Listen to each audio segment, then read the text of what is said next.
Okay. So it is another incredibly windy day today.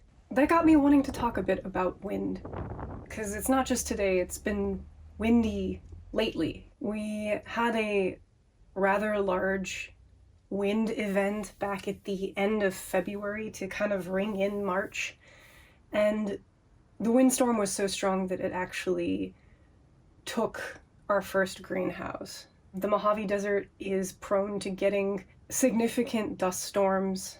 We've had them in the past. It's just, I don't think Mark or I were anticipating things being that rough that day. But sure enough, by the time we woke up on March 2nd, we looked outside to check on things and immediately saw that the greenhouse's frame had bent, and there was nothing we could really do about it. It was something that we had to excruciatingly observe over the course of 3 days as this wind event passed through the area. Slowly over the course of the day, it became flatter and flatter and flatter with each round of gusts until it was lying on the ground, and then at that point it was a matter of all of the individual panels flying off as they cracked under the pressure. It was really surreal coming out on Monday, however, when everything died down a little bit, and to assess the damage and walk around and see the space. It immediately felt wrong. I'm grateful that the big greenhouse, that is to say the Sprinkle Palace, did survive.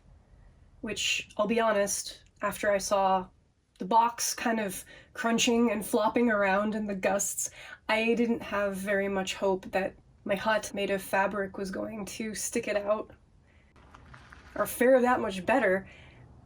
However, it did. I'm happy to see that it did.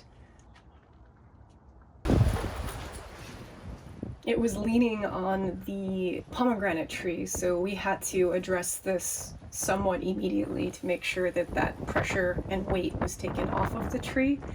I'm grateful that it wasn't so much weight that the tree broke or snapped, because we planted that tree, God, like 6 or 7 years ago now.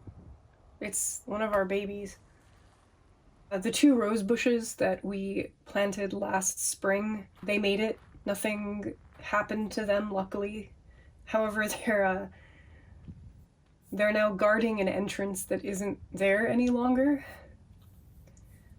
It's literally just the foundation, like a rectangle made of concrete poured into the ground and nothing else. The luckiest thing about the whole ordeal is that at the beginning of the winter, Mark and I moved all of the living things out of the small greenhouse into the larger one so that we only had to worry about keeping one of the 2 structures insulated and warm throughout the winter.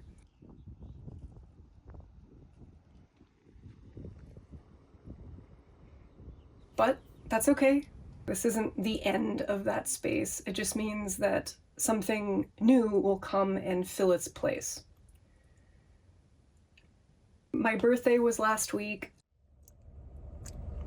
Matt got for me this birthday donut. And you wanted to just get a cheese bagel. I was gonna just do that and make it easy, because this looked messy. Yeah. Well, yeah, but this was the point. Well, for our birthday, my bestie and I went to this park that he discovered because he recently moved, and he was exploring the area and happened to stumble upon an entire lake that exists here in Las Vegas that is in the middle of the city, but I somehow, having lived here my entire life, never ran across it. It is the result of an aquifer that got punctured when people were mining in the area at some point in the past. Las Vegas topographically is kind of like a bowl, as such that no matter where you are in the city, you can kind of see clear across to the other side of town. There aren't many places to hide a lake, is what I'm saying. It feels like the universe unfolded some ripple and revealed to me this new that I get to enjoy now that I know about it. So we went on Saturday, and Saturday, again, happened to be a remarkably windy day. I noticed that there were a bunch of reeds, like in the wild reed plants, growing along the banks of this lake. At one end, far away from us, there was this circus tent, and I didn't think that we were going to come anywhere near it because it looked so far away, but walk around the entire lake. It actually took us right past it, and we were able to see what the circus tent was all about.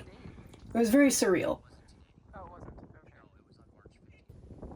And I got to see reeds in the wild.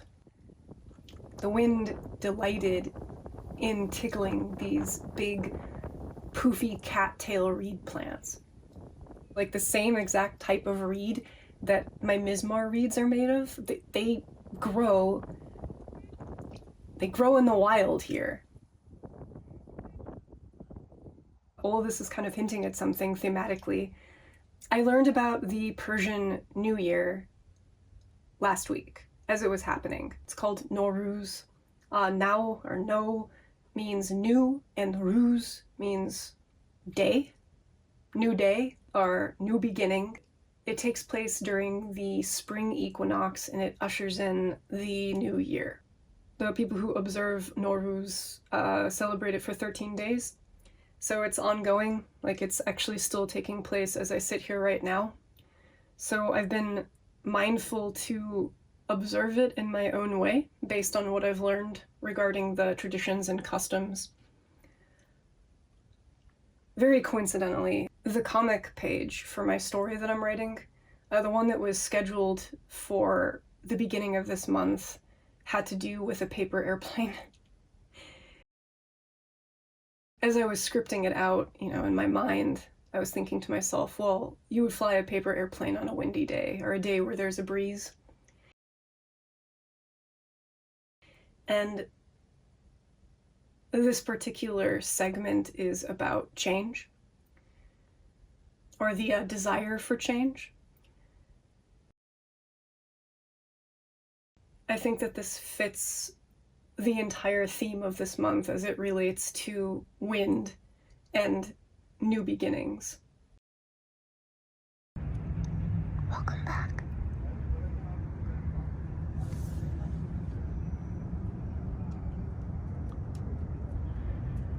I found this poem last month that was written by a Palestinian professor, and it had to do with a kite. And I've read it a few times since then. And reading poetry is actually part of the tradition of Nowruz. It's also inspired me to make a kite, and I have a place that I can now go to fly it.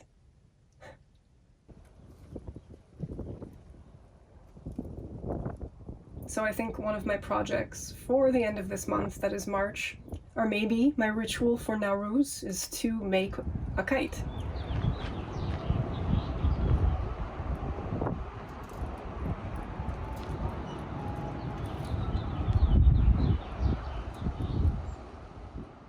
I haven't made a kite since I was a child.